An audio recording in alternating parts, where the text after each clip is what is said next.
like you can test for estrogen levels and you might have a number that is considered low or a number that's considered high with symptoms or without symptoms. So it's really the presence of the symptoms and the intensity of the symptoms that actually like identify that you're in perimenopause. That is the tagline right there. Exactly what you said. Okay, I'm a doctor. What's up, y'all? It's Ashley. It's Melanie. And Codie here. And you've tapped into The Mama's Den. Hey, welcome to the Mama's Den podcast. Y'all just be hanging me out to dry with that one. Can anyone else? If we were in person, people could see that I was your backup dancer. I see. Well, we're not. We're virtual ladies. We're virtual mamas today. And we've got a guest. But first, we're going to introduce ourselves. Ashley, are you looking at your phone? No. Because we can see you, I was looking at the Lord. We can also see lies. Yeah. No. Come on, Ashley, with the most kids on this. Oh, you want me to start? Because my name is Ashley. It's Ashley, not Ashley. Ashley. I didn't invent it. Carry on. So Ashley here. I have 4 daughters, a 16-year-old Amira. Well, she's almost 17. I don't know how many. Let's start over. Okay. 9-year-old. Thank you. Did you say Amira? No, you said you Amira. don't tell me my child's name because then they're going to tell me that I forgot them and I have to remember on my own. Lord Jesus, let me start over. Okay. So we'll just let you work through it. Amira is 16, almost 17. Azara is 9. She'll be 10 this year. Oh my God. Asia is almost 8 and Natalia is 4. Whew, Lord, I did it. Okay. Oh, You God. did it. My God in heaven. Okay. I guess Melanie, that makes me next. Oh, okay. Nope, Carry not you. on. Ah. I am Melanie, 3 syllables. That's me. Only 2 children. Cameron, who's 9, almost 10. I've just identified he's also entering the double digits in 2 months. Yes. And Kaya Love, who is 4. Kaya Love. Okay, and I am Codie Elaine Oliver. I am mama to 7-year-old twins, Aristotle and Langston, and 9-year-old Brooks. Why? Why'd you do all that? What's happening? Because I still think that those twins are 4. 5 years old. I think they're like 4 or 5 years, but they're perpetually little in my mind. And the fact that you said that they're 7 is very alarming. It is a wild time. They all have like really strong personalities and energy, and especially those 2. So there's that. But y'all, we have a special guest and we will not, spend any more time without introducing her because, I am very excited. Not simply because she is Canadian and lives in Dallas, Texas, but Dr. Jessica Shepard is a board-certified OB-GYN and menopause expert and wife and mama to 2 boys, right? We got boys over here. And I feel like I found you online at some point and just made you my friend. Yeah, you made me I think your friend. And then we realized we have a lot of mutual friends. Yes, absolutely. Yeah. Wait, how old are your sons? My sons Chance and Miles are 11 and 10. I had them back to back. Oh, I you love did. that. You did. Okay. So listen, I would love to, I want to jump in because we get lots of questions about menopause and perimenopause. Over here in the den, I am 42. The girls are in that same range. Y'all can say if y'all want to say. I'm not in that range. You're not in that What range. range are you in? I'm 41. We find out every week how far apart we are, Ashley? That year matters to me, okay? I am holding on for dear life to be young, and I'm the oldest person in my house. I'm even older than my husband. Same. I gotta be young somewhere. Dr. Shepard, speaking of age, let's really talk about what age matters, because what is the range here? I think I'm. You might be. I just turned 48. Oh Girl, my goodness. Yes, she does. Wait, we have to get into all the things because you do look good. And I know you are super intentional about that, as we all should be as we enter this phase that you are an expert in.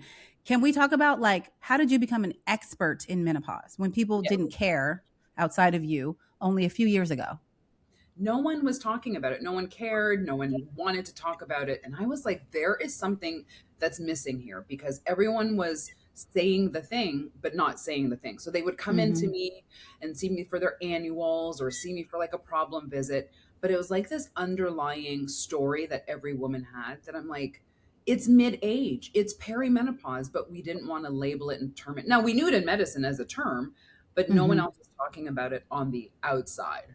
And so finally I was like, I've got to master this. I've got to figure out like, what is this underlying story that everybody has, but we're not looking at it from experiential. I think that's where medicine, where we're finally catching up, is that we knew all the biology, we knew the hormones, and we could name it and say this and say that, but we weren't putting the experience to it. And I was just like, we've got to bring those two together so that women feel like they're being heard. Because what were they doing? Going to the office saying, I feel this, I feel this. And doctors were like, you're good. And so that's where I was like, no, we can't do that anymore. Yeah. But when? Like, how long have you been practicing? What was your, For, oh my God, almost 20 years. If it's 2026, yes, it has been 20 years of practice, but in the perimenopause, mid-age menopause, I would say for the last 7 years. Okay. And was that in any way tied to your own experience? So going back to Melanie's question, like, what is that timeline of perimenopause, menopause? And one thing I've never heard you talk about, even though you are interviewed like every day, so maybe I missed it, is like, where are you in the journey? Yeah. So I am 48, perimenopausal. Yes, going through it, but now in a way that's more guided and with intention. But the age range of perimenopause is that there's no like magic age where you'll start or end. Now we know where you'll end because you'll be menopausal, which is when you don't have a cycle. But that age range prior to can be anywhere from like 5 years to 10 years. I have some women who are like in their late 30s who are starting to have kind of like smithereens of these symptoms. But I have women who might be 47 and they're like, you know what, I have symptoms, but they're not like impacting my daily life to a severe degree where I'm like, I need help. So that's why it really comes with a conversation. And I always challenge women to say, I want you to be your best advocate and your best like radar of what's going on. And I think that women sometimes numb. I'm okay. It's okay. It's not that bad. My mom did it, my grand. So then we are numbing. We're like, it's all okay. When really I'm like, no, I want you to tell me what's really going on. I'm gonna keep asking questions. Y'all jump in whenever you want because I have like 1,000 questions for her. But Well, I like have with a okay, go ahead. So you said that there's no real age, because I've always heard like it can start as early as 35, but you're saying that that is true, but it also cannot be true, that you could be having maybe symptoms at 35 and it doesn't necessarily mean that it's perimenopause. It could be something else. It could be something else. So there's always that, because I find that now that we are talking about it, everyone's like, well, I'm perimenopausal. I'm like, well, you could be, but let's make sure we're not missing something. So there's that part of it. But the other part of the experience is that it ranges in when it starts, the frequency of symptoms, the intensity of symptoms or severity. So that's why it's so hard to say, like hypertension, high blood pressure is like, if your blood pressure is above this number, you are hypertensive. Whereas perimenopause could be, I have a hot flash, you don't. You have mood swings, you don't. How intense are they? How much are they impacting your daily life? So that's where it becomes this kind of nuanced flow of what are our experiences? And I don't want to minimize that, but I also want to make sure that we're paying attention to what you're actually experiencing. Is there an actual test that you can take that will tell you if you are actually in perimenopause? Ding, ding, ding. No. So it comes with the, people ask me all the time, I want to check my hormones because I think I'm perimenopausal. And I'm like, I can check them, but more than likely they'll come back and be in range because everything is based on what the ovary is pushing out. And if you're having your cycle, that means your ovary is still pushing out estrogen and progesterone. So it's not like, if you're, again, like hypertension, if you're here, you are this. Menopause is a different story because now your ovaries are like, peace out. I ain't putting out estrogen anymore. And I can tell you that on a lab with certain hormones that it's not doing that. But I can also tell you that because you're not having your period. I'm like, you're menopausal. But all that time frame before, I run labs all the time and it will still tell me, yeah, it's still pushing out estrogen. I'm like, yeah. There's no range though of like a healthy level. Range, but say your estrogen, your estradiol. Say I pulled all of our estradiol levels. You're a 52, yours was 48, yours was 36. But the person who had 36 didn't have symptoms, but the person who had 52 does have symptoms. So how do we, how do we like create the 32 is and the 56 isn't? There's no way really to tell that because you still are having your cycle. So that's why it's like pulling it back to what are the experiences? What's that conversation that's going on? And for us to truly like lean into that part of it rather than the number lab part of it. That's a Got great it. question. And also for clarity, like you can test for estrogen levels and you might have a number that is considered low or a number that's considered high with symptoms or without symptoms. So it's really the presence of the symptoms and the intensity of the symptoms that actually like identify that you're in perimenopause. That is the tagline right there. Exactly how you said. Okay, I'm a doctor. Look at you getting your MD on the podcast. I try. I do what I question. can. I have a question that I think is really important for, I think, a lot of women. I knew until I started investigating my hormones after I had my daughter. I had never heard anyone talk to me about progesterone. You hear about estrogen, you hear about testosterone, and progesterone is this very important hormone. So important in women that we have never been told we needed tending to. And this is a main factor, correct? Like the level of your progesterone is a main factor as to determine what type of symptoms you may have in perimenopause or just even in your cycle. So can you please break down what progesterone is and how it affects women and why it is important? Yeah, progesterone, and just like you said, it kind of is like that behind the scenes hormone that no one really cares to mention or think maybe that it's not important, but it is actually very relevant, very important. I think estrogen kind of gets the show-stopping headlights because it has so much range. And I think if you were to look at differences between male and female, estrogen is kind of like that defining hormone that defines, like, I guess you could say, a woman. But progesterone is always there with estrogen holding its hand. And I like to say that they're two peas in a pod. They are very different as far as like personalities, but they always are in harmonious, synchronous kind of fashion. And when they are, perimenopause, I would say, is that fluctuation of estrogen and progesterone levels and what produces as far as the symptom. But progesterone actually is the hormone that starts to decrease first in perimenopause.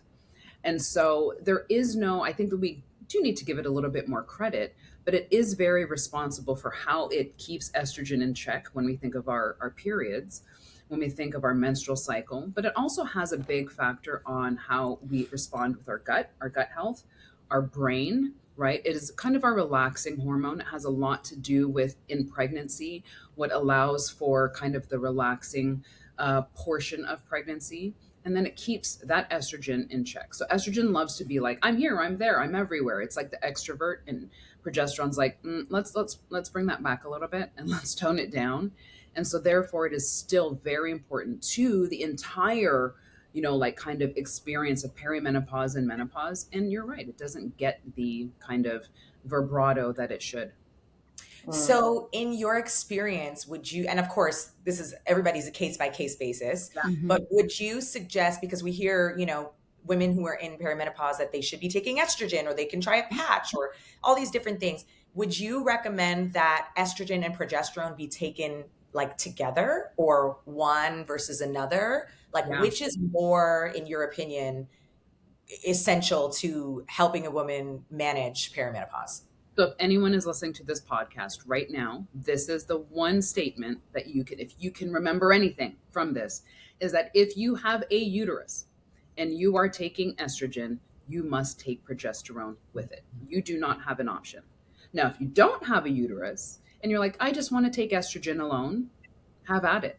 But the moment you still have a uterus intact and you decide, I think I want to navigate hormones or take hormones and I want to take estrogen, you must take progesterone with it because of the same reason why I said it keeps estrogen in check and it keeps that uterine lining in check. And so if you take estrogen alone with a uterus without progesterone, you are significantly increasing your chances of having endometrial cancer. So don't do that. Wow. That is so important. I'm so glad you said that. Yeah. And what about taking progesterone without estrogen? Like, what if some women are like, progesterone sounds wonderful, just give it to me? Mm-hmm. Yeah. So that's the flip side of it, is that, notice how I said with estrogen, you must take progesterone. I have a lot of patients who are just taking progesterone only, and maybe they're like, I don't really want estrogen. That's fine too. You can have your choice. You can take progesterone without taking estrogen. So it's not the same back and forth. It's progesterone can be taken alone or in synchrony with estrogen, but the other way around is a different story. Progesterone sounds like that girl to me. It is. She sounds like that girl. I don't know why we had to wait till our 40s to hear about her. It's crazy. Look, and like you said, some people still don't know. Yeah. Oh yeah.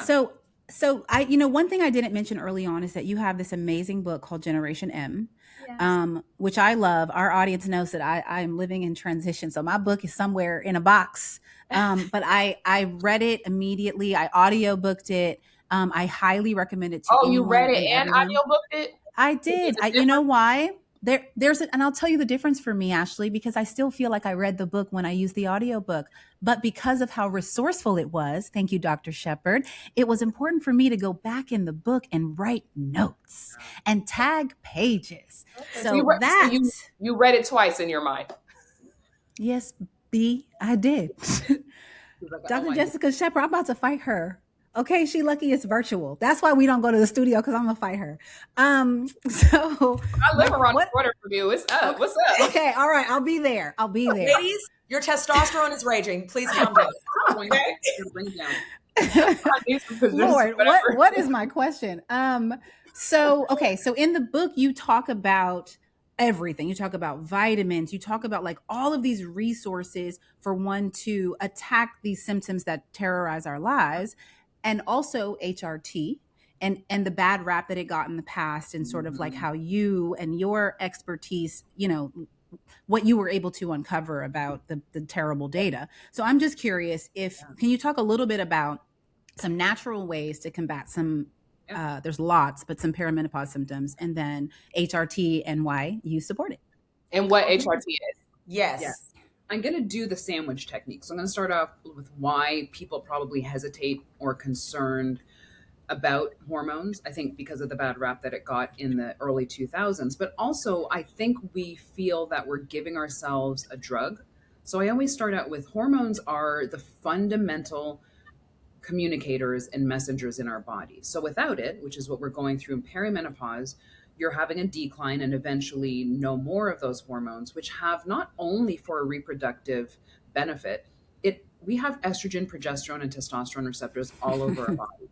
So it's kind of like that messenger effect. If you're sending a message every day for your life, and then all of a sudden the message isn't being sent, the organ that's responsive to it is like, where's the message? I can't do the thing. I can't do the function. I can't be resourceful like I was because I'm not getting the message. So that's what I want to kind of like layer this whole kind of part of the podcast about, is because I'm not giving you a drug. I'm offering you something that your body already produced and now is in lack of. So I'll kind of table that.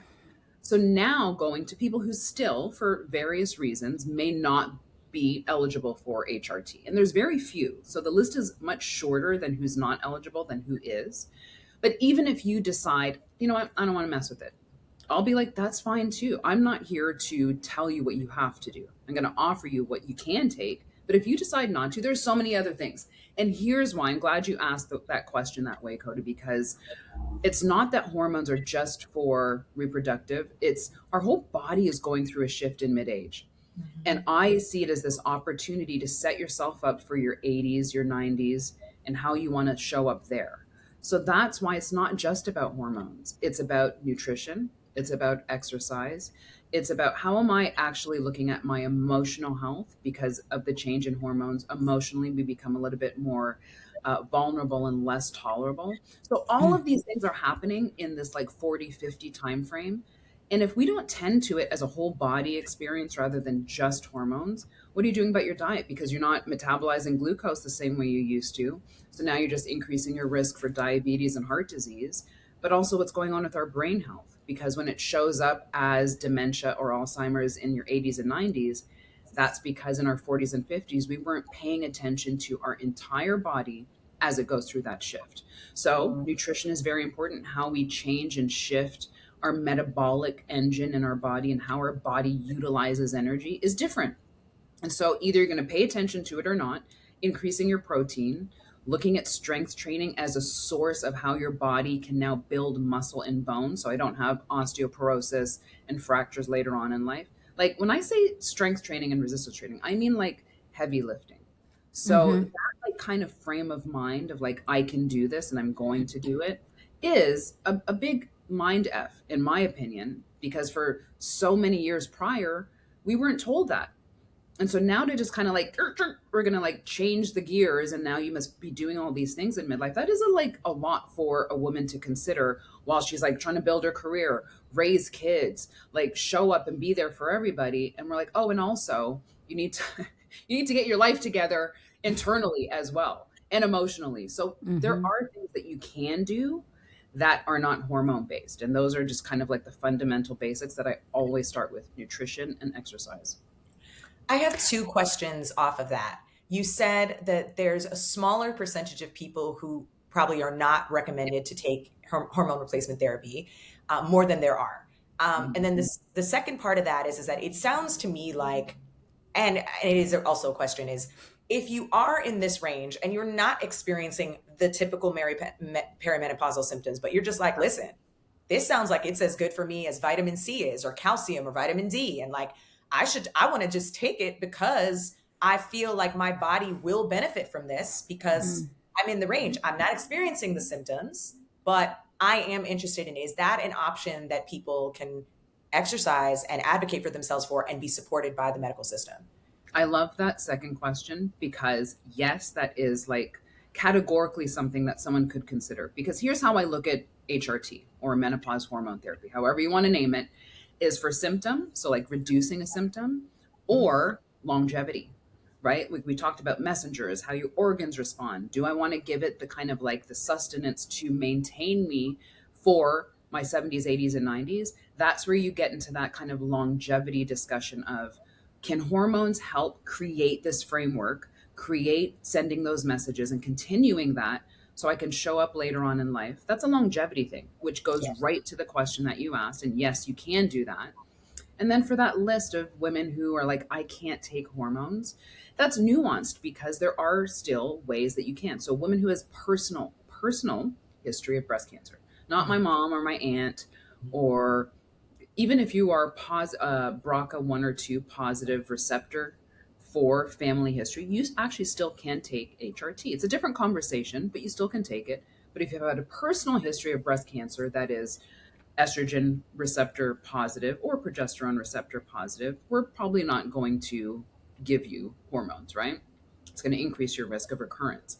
And also, if you had a significant, when I say use the word significant, means like I have had a blood clot in my lung or in my brain that had significant impact, that's when we're like, maybe we should look at this a little bit differently and or not.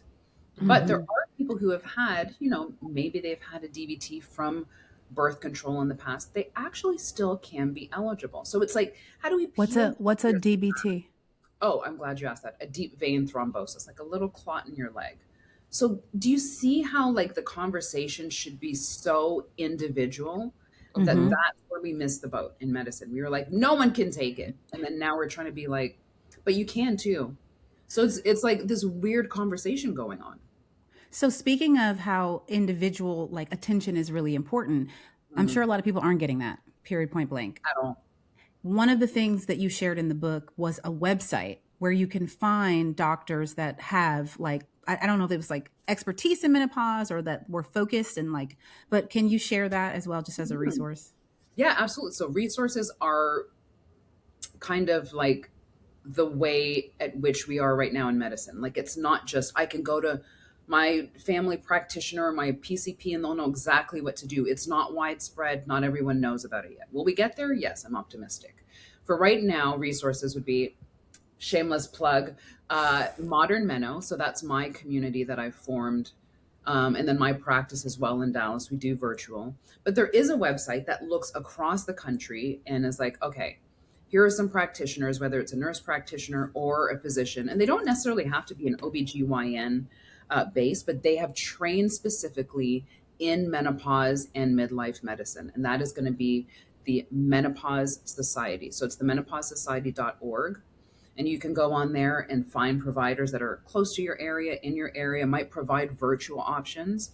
The other thing is actually, now we see a lot of these telehealth companies that are looking at midlife medicine, which I think is such a great benefit to someone who may not have any resources close. Mm-hmm. So that would be, again, shameless plug. I'm the chief medical officer at HERS. So we have HERS, which offers perimenopause and menopause care. We have Alloy, we have MIDI. So there are so many different telehealth that can be like the buffer to at least get someone started.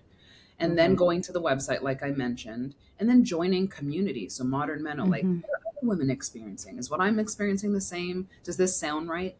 That's where we start to create more of the conversation. So many resources. Then I would even say even 5 years ago.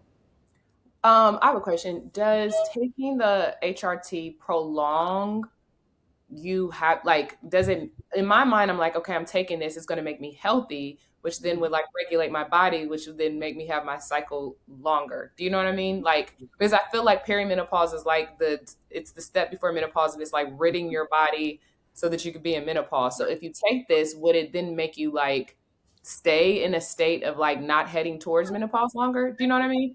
Yeah, I like this question. So there's kind of like a flip side to it. It will not bring your period back. Once your ovaries are like, we have died and we do not revive me, take away the defibrillator.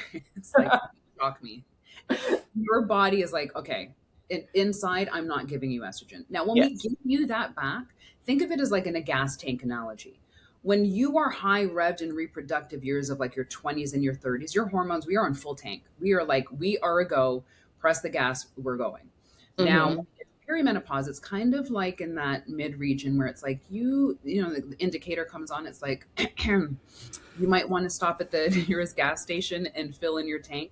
That's perimenopause. It's like it's declining and I'm letting you know through symptoms. Okay. Menopause is like you can push that gas pedal, but we are not going anywhere.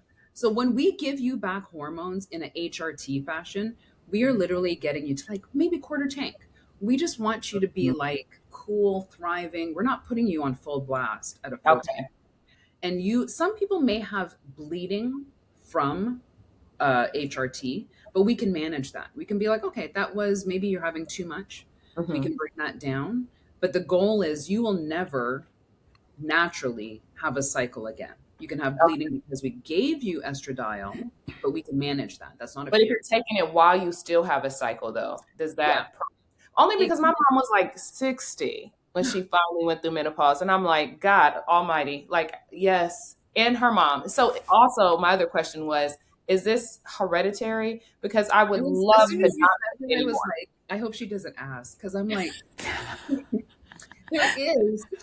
there's a lot of links between how you're gonna experience that. It may not be exactly the same, but I would say Give it to us straight. if they were like 60 and they're like, we rocking and rolling, I would be like, maybe you shouldn't like get rid of your pads and tampons quite yet. And maybe hold on to them a little bit closer Jesus and embrace Christ. it. We are here to support you. We want to Mhm. embrace your experience of how you go through perimenopause. Oh God. I think you should make that like your thing. Like, I'm still not in perimenopause. And you're like, I'm 50, I'm 58.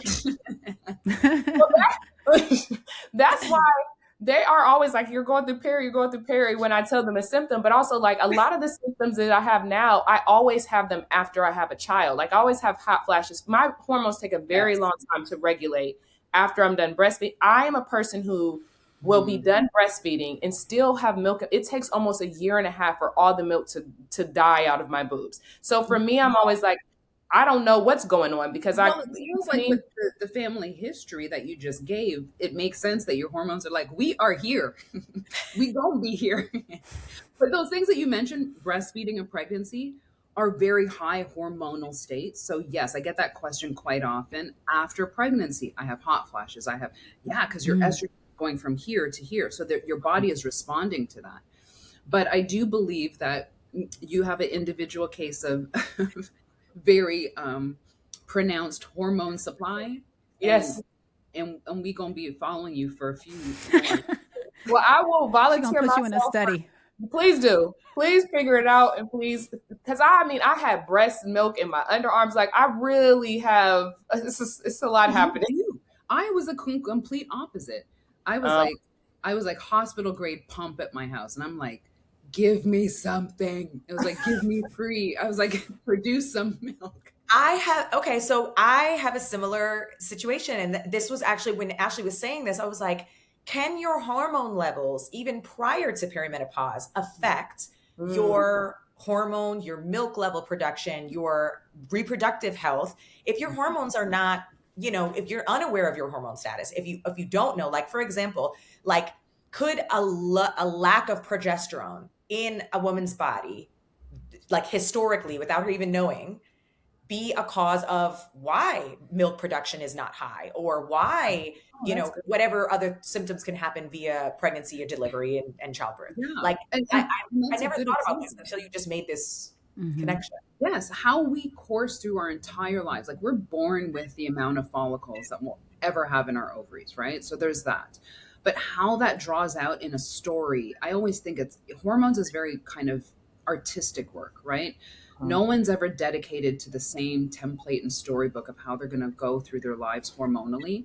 So it is very challenging to kind of set these standards and barriers of what someone's going to experience at a certain age, at a certain time frame or transition in their life, in pregnancy, in breastfeeding. There's so much that goes on that we should not feel. And that's why some of that pressure that comes with like pregnancy, Yes. miscarriage, and breastfeeding, and can I, and do I have a bottle feed, actually just creates more havoc, because who am I to tell you what your experience is going to be like in a postpartum, in trying to get pregnant, in whatever that is. And I do think society plays a big part in that. And that's something else that we need to dismantle is, what are people's experiences and why do we keep framing it in what it should be?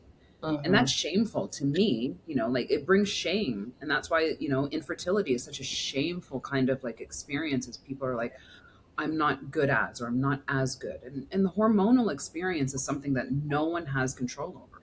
Yeah. This is, So- this is the flip side of community, right? It's like we haven't been sharing enough, and now we share, and then we hear all these things, and you feel like, wait, well, that wasn't my story. But obviously, by sharing and asking questions and sharing, you can find people who have similar stories to you, which then helps you feel validated, seen, and understood. I had one quick question. When we talk about HRT, and I know we want to like transition off of it, but I think a question that I've always had is, if you start it, are you committed for the rest of your life?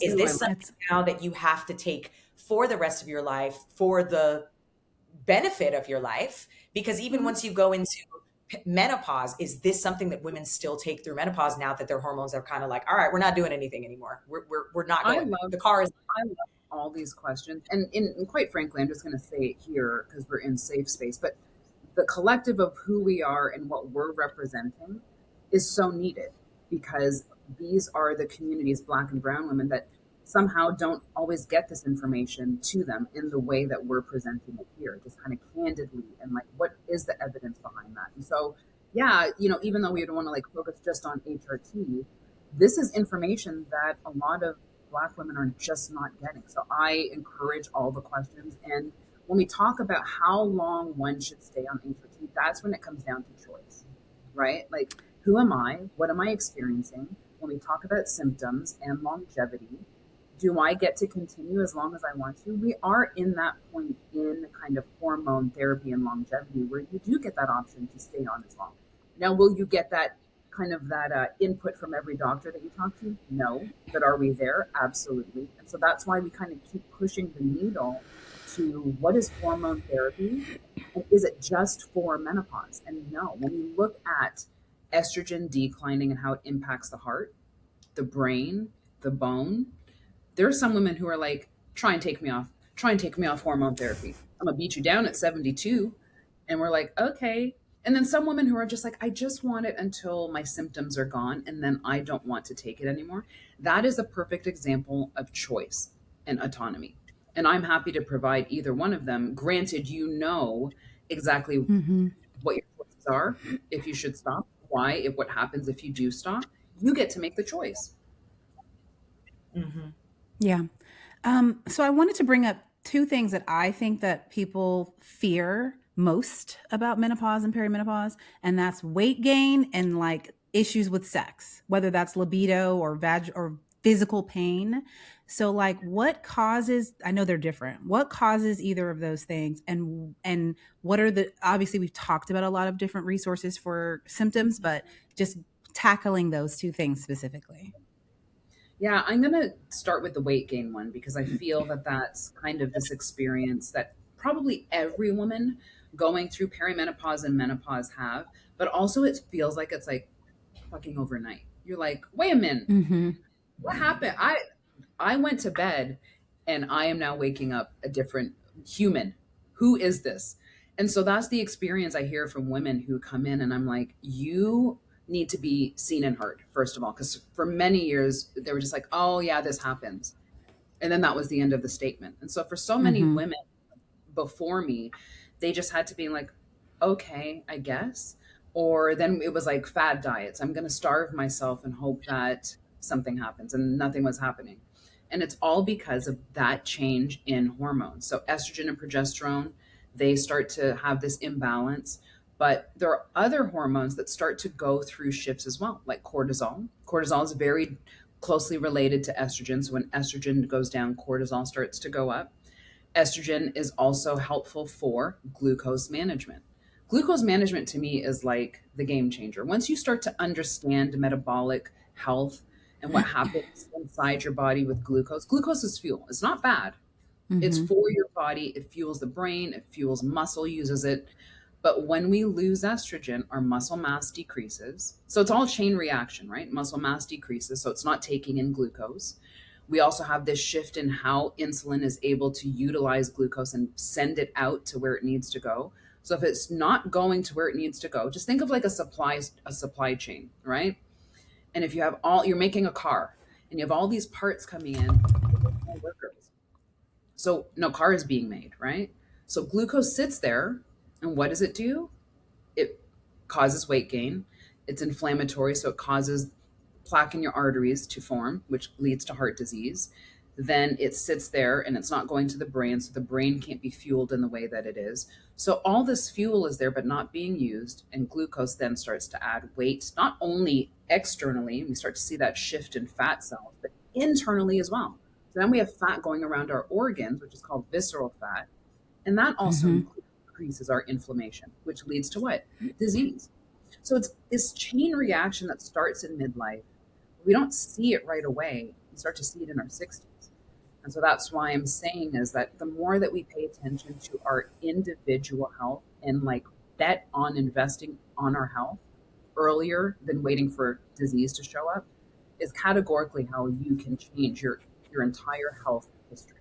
Wait, before you get into the sex part, do you suggest or what are your thoughts on like weight loss drugs helping manage those symptoms? Because I know like for some people they feel like it helps manage their perimenopause symptoms, and for all the things that you said, it lowers the inflammation, it helps them manage their glucose. So it's like if you don't take that, what are the other, obviously like eating healthy, working out, but sometimes you can do all of that and your body Mhm. is still not responding. So like I guess I want to know what are your thoughts on weight loss drugs to help manage perimenopause, and then also if you would suggest there's something natural you can take like a vitamin, or if you need to take more of something to help manage your glucose specifically.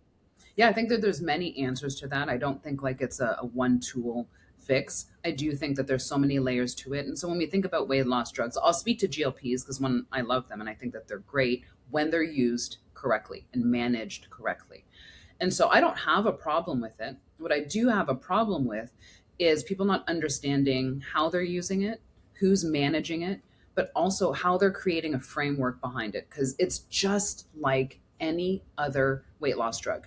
If you don't learn how to manage better macros, how to eat better, how to exercise differently, and then you rely on the GLP to do the work and then you come off of it, what do you think is going to happen?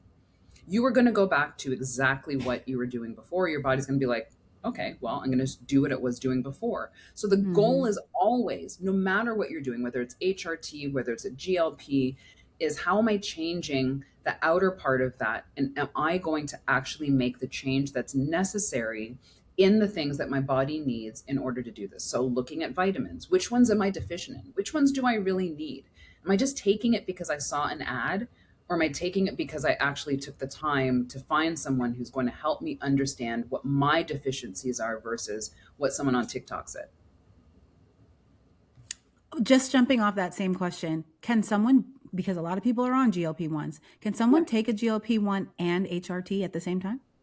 So this is why I love this is where the nerd in me comes out. So there was data in a study that showed, which makes sense if you think about the chain reaction we talked about earlier.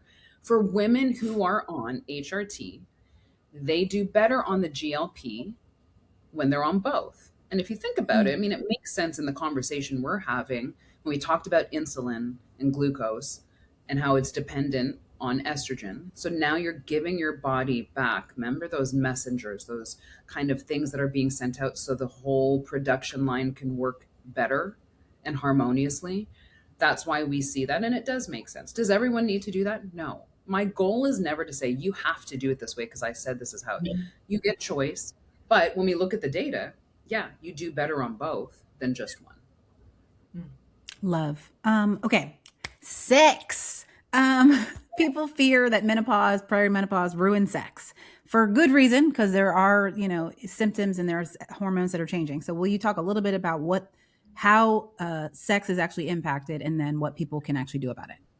Yeah. So I'm going to do a little pop quiz. What is the largest sex organ? The brain. It is the brain. Yes. It is the brain. Yes. So that's where I always start off with, because our minds are in control of everything that we do.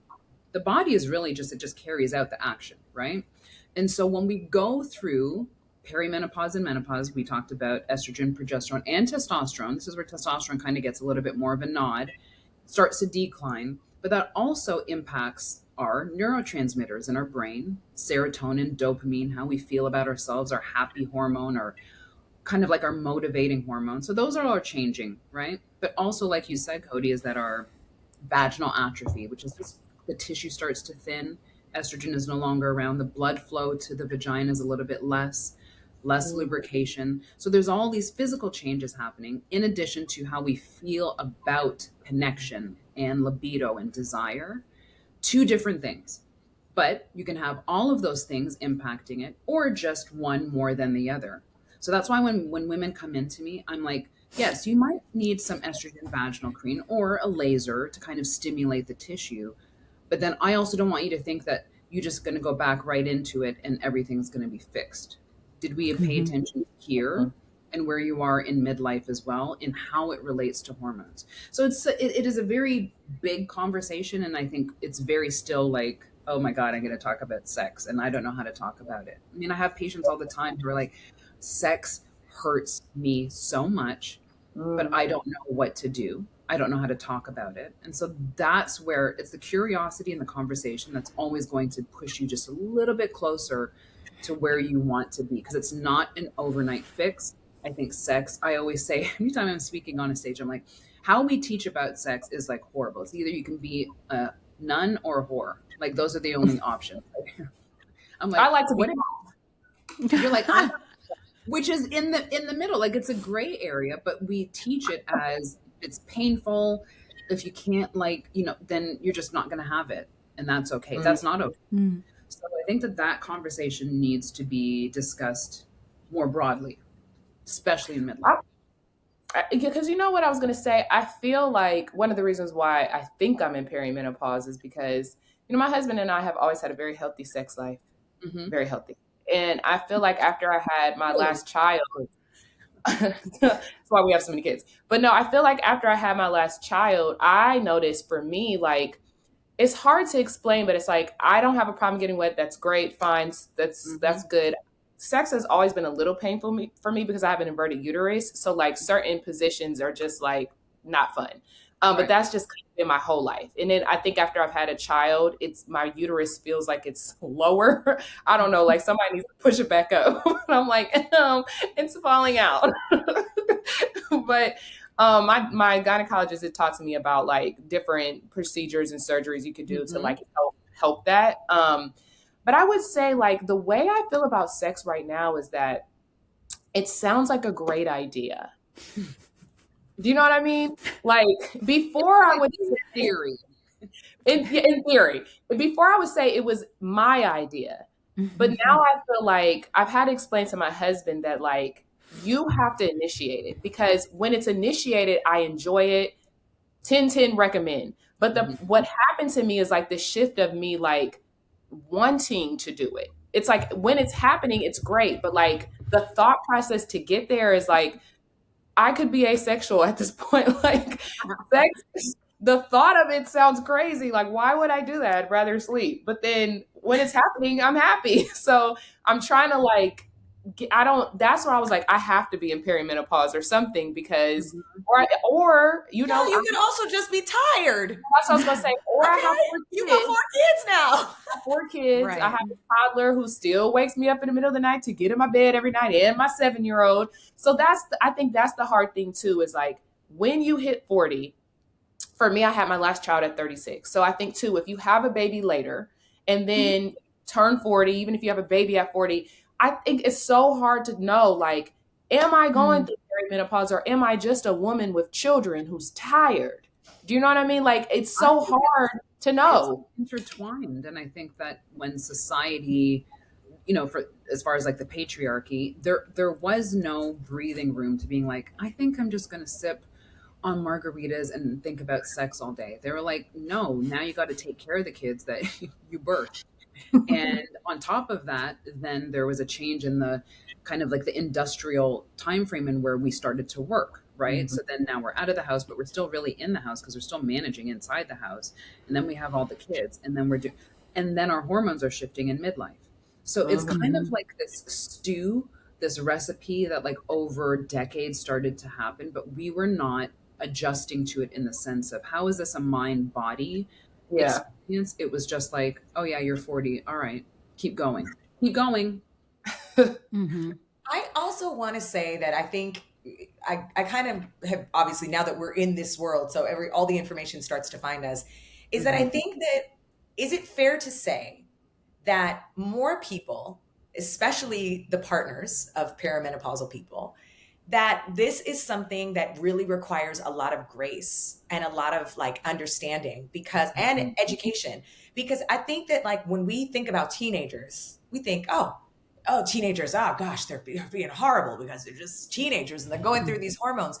But I think that this is like the second puberty for us. Like this is like, why do we not have more information and more understanding and grace for one another, that there is some hormonal shifts happening? And also, because of those hormonal shifts, I'm just not with the shits anymore. I am not going to be complicit anymore. I'm not going to be quiet.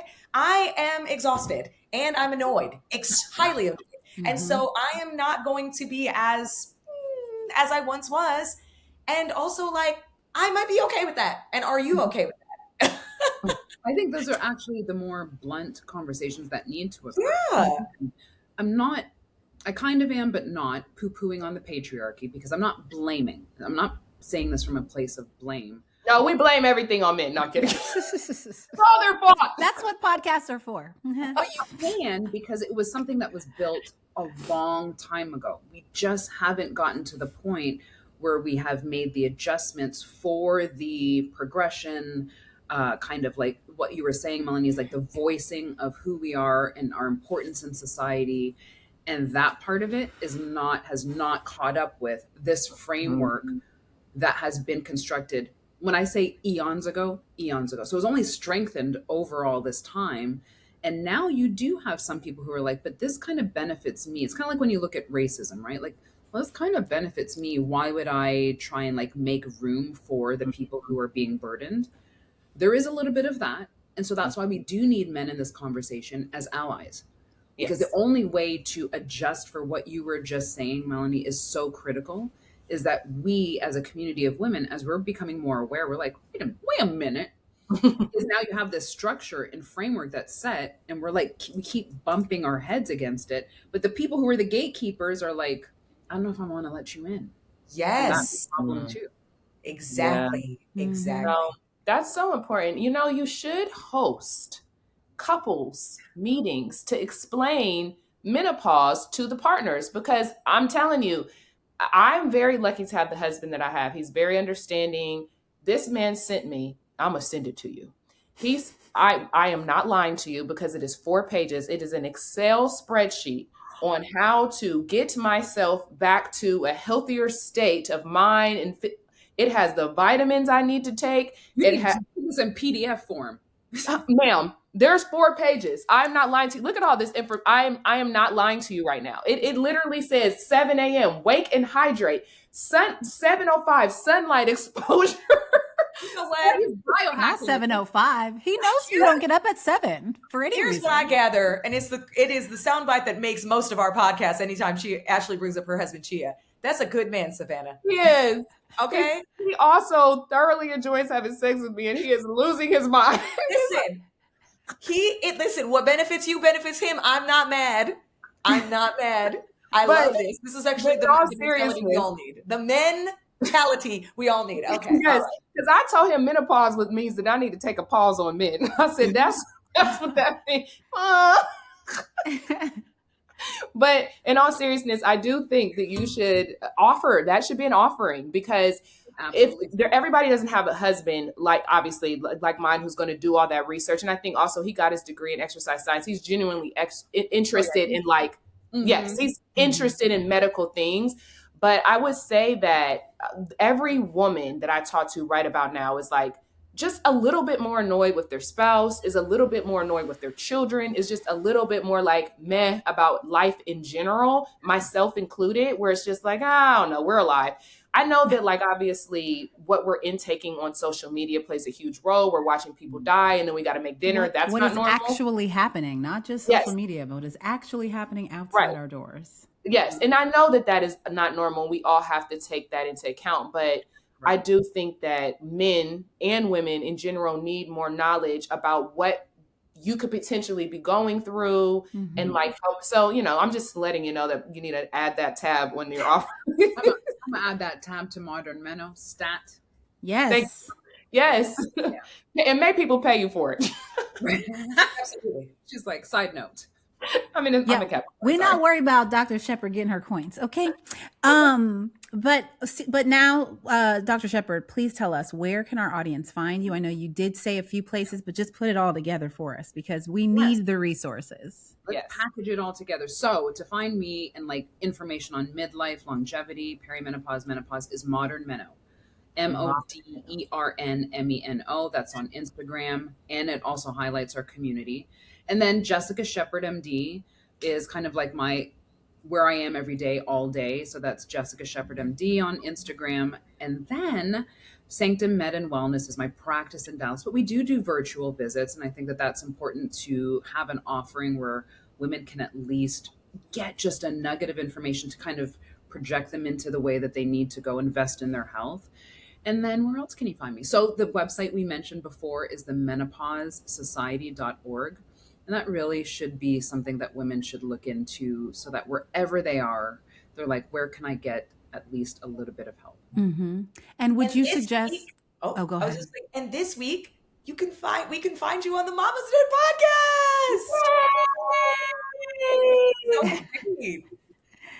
podcast. Would you suggest? While you're on that, Melanie, would you like to ask me a question? I do want to ask you a question. Because a little birdie named Codie, as well as your Instagram page, has a couple flags being represented there. One little Jamaican flag and a Canadian flag, eh? Yes. So you're from Ontario. You're from Toronto. You know what, though? It makes sense. It really does make sense. I love it. Now we've all connected. Yes, the West Indian, Canadian background. I love it. Yes. Well, Dr. Shepard, we are so excited that you're here. And I just think this is going to be such a great resource for our community.